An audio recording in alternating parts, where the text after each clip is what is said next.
ಪರಿಸ್ಥಿತಿ ಬಂತು. ಇಲ್ಲಿ ಮಾತ್ರ ಯೋಚನೆ ಮಾಡಿ, ನಮ್ಮಲ್ಲಿ ವೀರಾದಿ ವೀರರು ಅದೆಷ್ಟೋ ಜನ ಇದ್ದಾರೆ, ಹೌದಾ? ಅವ್ರಿಗೆ ಸೇನಾಪತಿ ಪಟ್ಟ ಕೊಡಬಹುದಿತ್ತು ನನ್ನ ಅಣ್ಣ. ಹೋಗಿ ಹೋಗಿ ಆ ಮುದುಕಿಗೆ ದ್ರೋಣಾಚಾರ್ಯನಿಗೆ ಪಟ್ಟವನ್ನು ಕೊಟ್ಟಿದ್ದಾನೆ. ಅವ್ರು ಎಂತವರಂತ ಈಗ ಅಲ್ಲ, ನಾವು ಚಿಕ್ಕವರಿರುವಾಗ ತಿಳ್ಕೊಂಡಿದ್ದೇವೆ. ಹೌದಪ್ಪ, ಕೌರವರಂತ ನಾವು ಪಾಂಡವರು ಚಿಕ್ಕವರಿರುವಾಗ ಆಟದ ಮೇಲೆ ಆಟವಾಡಿದ್ದ ಸಂದರ್ಭ ಚೆಂಡೊಂದು ಹೋಗಿ ಬಾವಿಯೊಳಗೆ ಬಿತ್ತು. ಆವಾಗ ಅವ್ರು ಏನ್ ಮಾಡಿದ್ರು, ಒಂದು ಕಡ್ಡಿಯನ್ನು ಅಭಿಮಂತ್ರಿಸಿ ಆ ಚೆಂಡನ್ನು ಮೇಲೆ ಎತ್ತಿದ್ರು. ಆವಾಗ ಲೆಕ್ಕ ಹಾಕಿದ್ದೆ, ಇವತ್ತಲ್ಲ ನಾಳೆ ಆದ್ರೂ ನಮ್ ಕಡ್ಡಿ ಮಾಡಿಯೇ ಮಾಡ್ತಾರಂತ. ಅದು ಸತ್ಯ ಅಂತ ಇವತ್ತು ಗೊತ್ತಾಯ್ತು. ಇನ್ನು ಅದರ ರಕ್ತದ ಕತೆ ಬಿಡಿ, ಅವ್ರು ಕೆಂಪು ಚಟ್ನಿ ಕಂಡ್ರೆ ಹೆದರಿಕೆ ಆಗ್ತದೆ, ಅದಕ್ಕೆ ಬೆಲ್ಲ ಹಾಕೊಂಡು ತಿನ್ನುವವರು. ಅವ್ರಿಗೆ ಸೇನಾಪತಿ ಪಟ್ಟ ಕೊಟ್ಟಿದ್ದಾರೆ. ನಮ್ಮಲ್ಲಿ ಎಂತೆಂತ ವೀರಾದ್ರೆ ವೀರರಿಲ್ಲ, ಅವ್ರಿಗೆ ಕೊಡ್ಬೋದಿತ್ತು, ಹೌದಾ? ಹಾಗಾಗಿ ಇದೆಲ್ಲ ಆಗುವುದಲ್ಲ ಅಂತ ನಾನೇ ಗಟ್ಟಿ ತೀರ್ಮಾನ ಮಾಡ್ಕೊಂಡು ಬಂದೆ. ನೇರವಾಗಿ ಅಣ್ಣಿದ್ದಲ್ಲಿ ಹೋಗಿದೆ, ಅಣ್ಣನಲ್ಲಿ ಅಪ್ಪಣೆಯನ್ನು ಕೇಳಿದೆ. ಅಣ್ಣ, ನೀನು ಹೆದರಬೇಕಾದಂತ ಅಗತ್ಯ ಇಲ್ಲ, ನಾನು ಹೋರಾಟ ಮಾಡುವ ಈ ಠೀಯನ್ನು ಮನೆಯಲ್ಲೇ ನಿಂತು ನೋಡು ಎನ್ನುವುದಾಗಿ ಹೇಳಿದ್ದೇನೆ. ಅಣ್ಣನಿಗೆ ಧೈರ್ಯದ ಮಾತನ್ನು ಹೇಳಿದಾಗಾಯ್ತು. ನಾನು ಹೋಗುವಂತ ಅಪ್ಪರೇ ಹೇಗೆ ಭೂಮಿಯಲ್ಲಿರುವಂತ ಧೂಳುಗಳು ನಭೋ ಮಂಡಲವನ್ನು ಚೆಲ್ಲಬೇಕು, ಆ ರೀತಿ ಆರ್ಭಟದಲ್ಲಿ ಹೋಗ್ತೇನೆ. ತಡ ಮಾಡುವುದಿಲ್ಲ, ನೇರವಾಗಿ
ನಾನು ಏನೋ ನೀನು ಹೇಳ್ತೇನು ಅಂತ ಕಲ್ಪನೆಯಲ್ಲಿದ್ದೆ. ನೀನು ಹೇಳಿದ್ದೇನು ಅಣಕ್ಷೇತ್ರಕ್ಕೆ ಬಂದು ಯಾವೆನ್ನುವುದಾಗಿ ನೋಡಿದೆ. ನೀನು ಮೂಗಲ್ಲಿ ಆಗಲ್ಲ. ಆರಂಭದ ಅಬ್ಬರವನ್ನ ಕಂಡಾಗ ನಾನು ಯಾರೋ ದೊಡ್ಡ ಜನ ಬಂದು ತಿಳ್ಕೊಳ್ಳುತ್ತೆ. ಈಗ ಗೊತ್ತಾಯ್ತು ನನ್ನ ನಿರೀಕ್ಷೆ ಜನ ನೀನು ಇವತ್ತಲ್ಲ ಅಂತ ಗೊತ್ತಾಯ್ತು. ಅದಕ್ಕೆ ನೀನಲ್ಲ, ನೀನೆಲ್ಲ ಈ ಕ್ಷೇತ್ರಕ್ಕಲ್ಲ, ಈ ಕೆಲಸಕ್ಕೂ ಅಲ್ಲ. ನಿನಗೆ ಹೇಳಿಸಿದ್ದ ಕ್ಷೇತ್ರ, ಹೇಳಿಸಿದ್ದ ಕೆಲಸ ಅಸಹಾಯಕ ಸ್ಥಿತಿಯಿಂದ, ಅನಾಥ ಸ್ಥಿತಿಯಿಂದ ಹೆಣ್ಣಿನ ಸೀರೆ ಬಿಡಿಸ್ಲಿಕ್ಕೆ ಒಂದು ಜನಾದಿತ್ತು. ನನ್ನಂತವ್ರ ಮುಂದಲ್ಲ. ಭೀಷಣನು ನಿನ್ನ ಉದರ ದುಶಾಸನ, ನಿನ್ನ ಬರುವನ್ನ ಬಂಧಿಸದ ಹೋದ್ರೆ ನನಗೆ ಸನ್ಯಾಸ ಎಂದ ಮಾತಿಗೆ ಇಂದು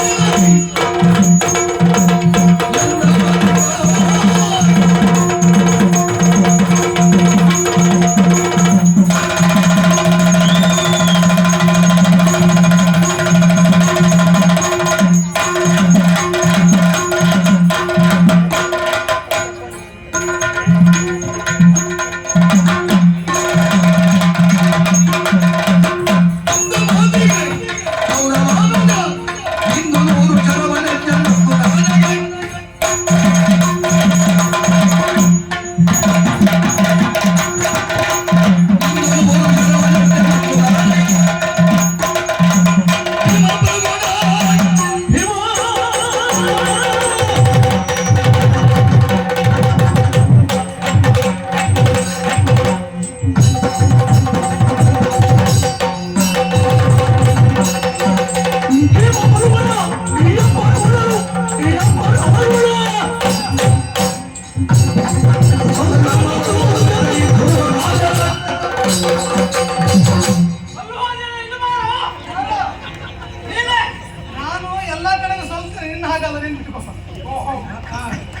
ಅಲ್ವಾ?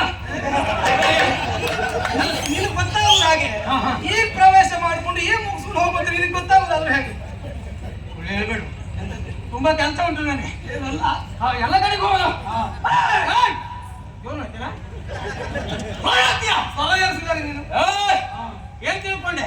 ದುಶಾಸನ ತಗೊಂಡೆ. ಅದಲ್ಲ, ನಿನ್ನ ಧೈರ್ಯಕ್ಕೆ ಮೆಚ್ಚಿದೆ. ಯಾಕೆ ಹೇಳು? ಯಾಕೋ? ಹಿಂದೆ ನಮ್ಮವರು ಅದೆಷ್ಟೋ ಜನ ಬಂದಿದ್ದಾರೆ, ಎಲ್ಲರನ್ನು ಗೆದ್ದಿದ್ದೀಯ ಎಂಬ ಕಾರಣಕ್ಕೆ ಉಳಿದವರನ್ನ ಗೆಲ್ತೇನೆ ಎನ್ನುವುದು ನಿನ್ನ ಕನಸಿನ ಮಾತು. ಸಾಗರೋಲ್ಲಂಘನ ಮಾಡಿದವನಿಗೆ ಪಚ್ಚ ನೀರಲ್ಲ ಯಾವ ಲೆಕ್ಕವ? ಸಾಗರೋಲ್ಲಂಘನ ಮಾಡಿದವನಿಗೆ ಪಚ್ಚ ನೀರಲ್ಲ ಯಾವ ಲೆಕ್ಕ? ಬದಿಡುವ ವಿಷಯವನ್ನು ಒತ್ತಟ್ಟಿಗಿಡುವಂತೆ ನೀನ್ ಬೇಕಾದಷ್ಟು ನನಗೆ. ಅಲ್ಲ ಬೇಡಲ್ಲ, ಅದಲ್ಲ, ನನಗೆ ಸರಿಯಾದವರು ಯಾರು? ಯಾರು ನಿನಗೆ ಮಾಡ್ರು? ನೀನು ಜನವೇ ಅಲ್ಲ, ನನಗೆ ಸರಿಯಾಗುತ್ತಿದ್ದೆ. ಯಾರು ನಿನ್ ಸರಿಯಾಗಿದ್ರೆ ಯಾವಾಗ? ನನಗೆ ಸರಿಯಾದವರು ಹೌದು. ಭೀಮಸೇನಲ್ಲ ವಿಷಯ ಹೇಳು. ಹೇಳಿದ್ರೆ ಕರ್ಕೊಂಡು ಬಾ. ಅವ್ನು ಬಿಟ್ರೆ ಧರ್ಮನ ಹೇಳ, ಅವ್ನು ಬಿಟ್ರೆ ಅರ್ಜುನ ಹೇಳ, ಅವ್ನು ಬಿಟ್ರೆ ಜನ ಅಲ್ಲ ಅವ್ರು. ಅವ್ನು ಬಂದ್ರೆ ಅಂತವ್ರು ಆದಿತ್ತು ನನಗೆ ದಕ್ಕಕ್ಕಿಲ್ಲ ಅಂತ ಹೇಳಿದ್ರು.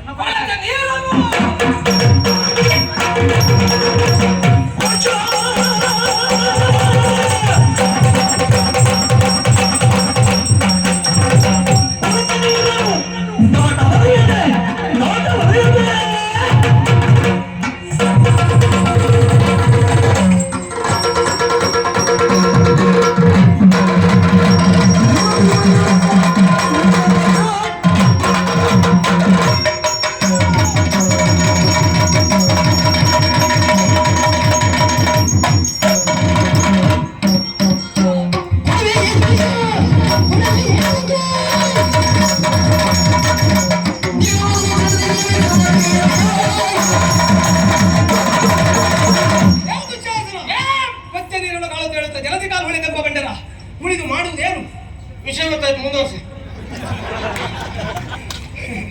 ನಿನಗೆ ವಿಷಯ ಗೊತ್ತಾಯ್ತು ಅಂತ ನನಗೆ ಗೊತ್ತಾಯ್ತು. ನಿನಗೆ ಗೊತ್ತಾಗಿದೆ ಎಂಬುದು ನಿಮ್ಮವರಿಗೆ ಗೊತ್ತಾಗ್ಬೇಕು ಬೇಡವಾ? ಅದಕ್ಕೆ ನೀನು ವಿವರಿಸಿ ಹೇಳು. ಈ ಗೋವಿನ ಪಾದದ ಜಲವನ್ನು ದಾಟ್ಲಿಕ್ಕೆ ಆಗದೆ ಹೋದವ ಸಮುದ್ರವನ್ನು ದಾಟ್ತಾ ಹೇಳಿದಾಗಾಯ್ತಂತೆ ಅಷ್ಟೇ ಅಲ್ವೇ? ನಾನು ಗೋವಿನ ಕಾಲು ಕುದುರೆ ಕಾಲು ಅಷ್ಟೇ ಆಡಿನ ಕಾಲು ಅಂತ ಹೇಳಿಲ್ಲ. ನಾನು ಹೇಳಿದ್ದು ಪಚ್ಚೆ ನೀರನ್ನು ದಾಟ್ಲಿಕ್ಕೆ ಆಗದೆ ಹೋದವ ಸಮುದ್ರೋಲ್ಲಂಘನ ಮಾಡ್ತಾನೆ ಅಂತ ಹೇಳಿದ್ರೆ ಸಾಧ್ಯವಾ ಅಂತ ನನ್ನ ಪ್ರಶ್ನೆ.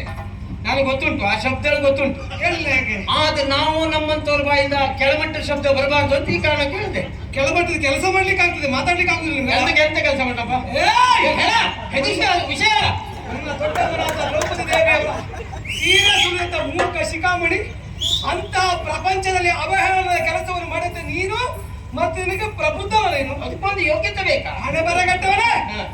ಏನು ಈಗ ನಿನಗೇನ್ ಮಾಡ್ತೇನೆ ಕೇಳು. ಅವರನ್ನ ಗೆಲ್ಲುವ ಕತೆ ಬಿಡು, ಮೊದಲು ನನ್ನನ್ನು ನೋಡು, ಆಮೇಲೆ ಅವ್ರನ್ನ ಕರೆಸು. ಮತ್ತೇನಾದ್ರೂ ಉಂಟ ನಾವು ಮಾಡ್ಕೊಳ್ಳೋ ಕಾರಣ ಮತ್ತಿದ್ರೆ ಹೇಳು. ಮತ್ತೆ ಅದೊಂದು ಹೇಳುವುದು ಮರ್ತು ಹೋಯ್ತು, ಅವನಿಗೊಂದು ಹೇಳ್ಬೇಕಿತ್ತಿದ್ವ. ಸೀರೆ ಸುಲಿಯುವಂತ ಒಂದು ಪ್ರಕರಣ. ಮತ್ತೆ ಎಲ್ಲಿವರೆಗೆ ಮೂರ್ಖನಾದ ಕೇಳಿದೆ ಸೀರೆ ಸುಲಿದು ಹೇಳುದು ಸಾಕಾಗಿ ನೀನು ಹೊತ್ಕೊಂಡು ಹೋಗ್ಲಿಕ್ಕೆ ಒಂದು 4 ಜನ ವೀರ ಭಟ್ರನ್ನು ಕರೆಸಿದ್ದಂತೆ, ಕೊಡಗಟ್ಲೆ ನೀರು ಕುಡಿದಿದ್ದಂತೆ. ಅದು ಬೇಕಾ? ಅದೊಂದು ದಾಖಲೆ ಮಾಡಿದ್ದೇನೆ, ನೆನ್ಪಿಟ್ಕೊ. ಒಂದು ಸಂದರ್ಭ ಆಯಾಸ ಆದವರು ಇಷ್ಟೂ ನೀರು ಕುಡಿಯಬಲ್ಲರು ಅಂತ ತೋರಿಸ್ಕೊಟ್ಟವನೇ ನಾನು. ನಿನ್ನ ಕರ್ಮ. ಸೀರೆ ಸುಲಿದಾಗ ಆಯಾಸ ಆಗ್ತದೆ ಎಂಬುದು ನಿನ್ನನ್ನು ಕಂಡಾಗ ಅರ್ಥ ಮಾಡ್ಕೊಳ್ಬೇಕು. ಮೂರ್ಖತನದ ಪರವಾಗಿ ಅದು 4 ಜನ ಎತ್ಕೊಂಡು ಹೋಗಿದ್ದವು. ನಮ್ಮನ್ನಷ್ಟು ಜನ ಇದ್ದಾರೆ ಕೆಲಸಕ್ಕೆ, ಅಷ್ಟೊತ್ತಿಗೆ ಬಂದು ಎತ್ಕೊಂಡು ಹೋದ್ರೆ ನಿನಗೆ ಕೆಲಸಕ್ಕೆ ಅದೇ ಹೊತ್ತಾಗ್ಬೇಕು, ಬೇರೆ ಹೊತ್ತಿಗೆ. ಮತ್ತೆ ನಾನು ಬಿದ್ದೆ, ಆಕ್ಷೇಪ ಮಾಡುವಾಗಿಲ್ಲ. ನನ್ನ ಉದ್ದೇಶ ಏನು? ನಾನು ಸೀರೆ ಸುಲಿಬೇಕು, ಭೀಮಸೇನ ಏರಬೇಕು. ಅವು ಎದ್ದ ನಾ ಬಿದ್ದೆ ಅಷ್ಟೇ.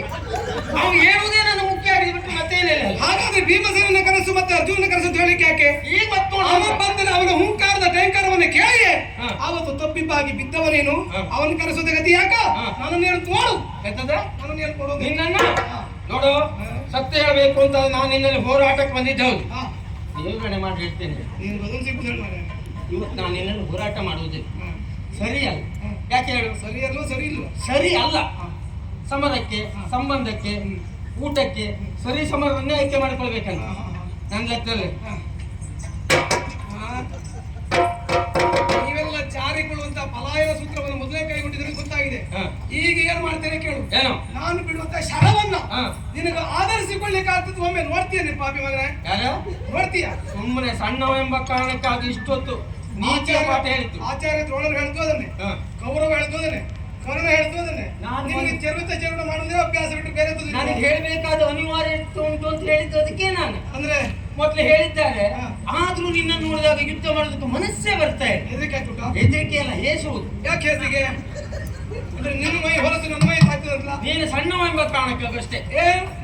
ಆ ವಿಷಯ ತಟ್ಟಿಗಿರ್ಲಿ. ಈಗ ನನ್ನಲ್ಲಿ ಯುದ್ಧ ಮಾಡ್ಲಿಕ್ಕೆ ನಿನ್ನ ಸಮಸ್ಯೆ ಏನಪ್ಪ? ಸಮಸ್ಯೆ ಅದೇ, ಸಣ್ಣವ ಎಂಬುದೇ ಸಮಸ್ಯೆ. ಸಣ್ಣವ ಎಂಬುದೇ ಸಮಸ್ಯೆ. ನೋಡೋಣ, ಯುದ್ಧ ಕ್ಷೇತ್ರದಲ್ಲಿ ಸಣ್ಣತನ ಬಾಲತನ ಯಾವಾಗಲೂ ಯಾರಿಗೂ ನಿರ್ಣಯವಾಗುವುದಿಲ್ಲ. ಹೋರಾಟ ಕಣದಲ್ಲಿ ಸಂಬಂಧಕ್ಕೆ ಬೆಲೆ ಕಟ್ಟುವುದಕ್ಕೆ ಸಾಧ್ಯವೇ ಇಲ್ಲ. ನಾನು ಆಗಲೇಬೇಕು. ನನ್ನ ಕೈಯಿಂದಲೇ ನಿನ್ನ ಸಾವು ಎನ್ನುವುದಾಗಿ ಬರೆದಿತ್ತು, ಅದನ್ನು ತಪ್ಪಿಸುವುದಕ್ಕೆ ಯಾರಿಂದಲೂ ಸಾಧ್ಯ ಇಲ್ಲ. ಹೌದಾ?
ತಾಯಿಗೆ ಅಪಮಾನ ಮಾಡಿದ ನಾಯಿ ನಿನಗೂ ನಾನು ನಾಯಿ ಅಂತ ಕರಿಬಾರದು. ಯಾಕೆ ಗೊತ್ತಾ?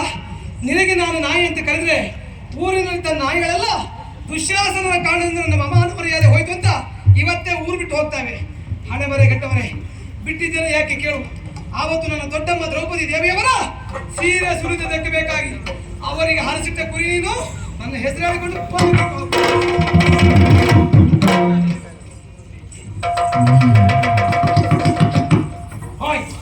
ಹುಡುಗ ಹೋದ್ನ ಈಗ ಇದ್ದಾನೆ. ಹುಡುಗ ಹೋಯ್ ಅಯ್ಯಪ್ಪ, ಇಷ್ಟು ಜೋರಿದ್ದಾನೆ ಅಂತ ಇವತ್ತೇ ಗೊತ್ತಾಗಿದ್ದು. ಹೌದು, ನಾನು ಬರುವಾಗ ಅಣ್ಣನಲ್ಲಿ ಹೇಳಿದ್ದೆ, ನಾನು ಯುದ್ಧ ಮಾಡುವಂತ ಈ ಟಿವಿಯನ್ನು ತೆರೆಯ ಮರೆಯಲ್ಲೇ ನಿಂತು ನೋಡುವಣ್ಣ ಅಂದೆ. ಈಗ ಏನ್ ಮಾಡ್ಲಿಕ್ಕೂ ಆಗುದಿಲ್ಲ. ಹೌದು, ಆದ್ರೂ ಕೊನೆಗೆ ಹೋಗುವಾಗ ಒಂದು ಮಾತು ಹೇಳಿದ್ನಲ್ಲ, ಅಂದ್ರೆ ದ್ರೌಪದಿ ಸೀರೆ ಅರ್ಧಂಬರ್ಧ ಸೊಲ್ತಿದ್ನ, ಹಾಗಾಗಿ ನನ್ನ ದೊಡ್ಡಪ್ಪನಿಗೆ ಹಳಿಸಿಟ್ಟ ನಾಯಿ ಅಂದೆ. ಆ ಶಬ್ದ ನಾವು ಬೇಸರ ಮಾಡ್ಕೊಳ್ಬೇಕು, ಅವನ ಬಾಯಿಂದ ಬರುವುದಲ್ಲ. ಅವನು ನನಗೆ ನಾಯಿ ಅಂತ ಹೇಳ್ತಾನೆ ಅಂತಾದ್ರೆ ಅವ ಯಾವ ವಂಶದವ? ಯಥಾರ್ಥ ಅವನು ನಾಯಿ ಆಗುವುದಿಲ್ವಾ? ಅದೆಲ್ಲ ಪ್ರಶ್ನೆ ಮಾಡ್ತಿದ್ದೆ ನಾನು. ಪರಿಸ್ಥಿತಿ ಹೀಗುಂಟು ಮಾಡ್ಲಿಲ್ಲ ಅಷ್ಟೇ. ಆದ್ರೂ ಒಂದು ನೋಡಿ, ಆ ದಿವಸ ದ್ರೌಪದಿಯ ಸೀರೆಯನ್ನು ಅರ್ಧಂಬರ್ಧ ಸೋಲ್ದ್ರಿಂದ ಇವತ್ತು ನನ್ನ ಪ್ರಾಣ ಉಳಿಯಿತು. ಭಾಗವತ್ರೆ, ನಿಮ್ಗೊಂದು ಸೂಚನೆ ಕೊಟ್ಟಿರ್ತೇನೆ. ಇಂಥ ಪ್ರಕರಣ ಬಂದರೂ ಬರಬಹುದು. ಯಾರದೇ ಸೀರೆ ಸೋಲುವುದಿದ್ರೆ ಅರ್ಧಂಬರ್ಧನೇ ಸೋಲಿ, ಪೂರ್ಣ ಸೋಲ್ದ್ರೆ ಮತ್ತೆ ಗಂಡಾಂತರವೇ. ನೆನ್ಪಿಟ್ಕೊಳ್ಳಿ. ಆದ್ರೆ ಈಗ ಮುಖ ತೋರಿಸೋದು ಹಾಗೆ. ಈಗ ಬರುವಾಗ ರಾಜಮಾರ್ಗದಲ್ಲಿ ಬಂದೆ. ಒಂದು ಕೆಲಸ ಮಾಡ್ತೇನೆ, ಈಗ ಎಲ್ಲೆಲ್ಲ ಒಳಮಾರ್ಗ ಉಂಟು ಆ ಒಳಮಾರ್ಗದಲ್ಲೇ ಹೋಗ್ತೇನೆ. ಅಣ್ಣ ಶಬ್ದವನ್ನು ಅಡೋಣ,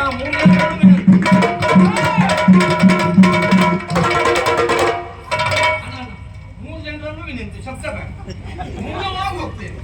ಇದು ಶಬ್ದದಲ್ಲಿ ಹೋಗುವುದಲ್ಲ ಅಣ್ಣ. ಈ ಶಬ್ದ ಮಾಡಿದ್ರೆ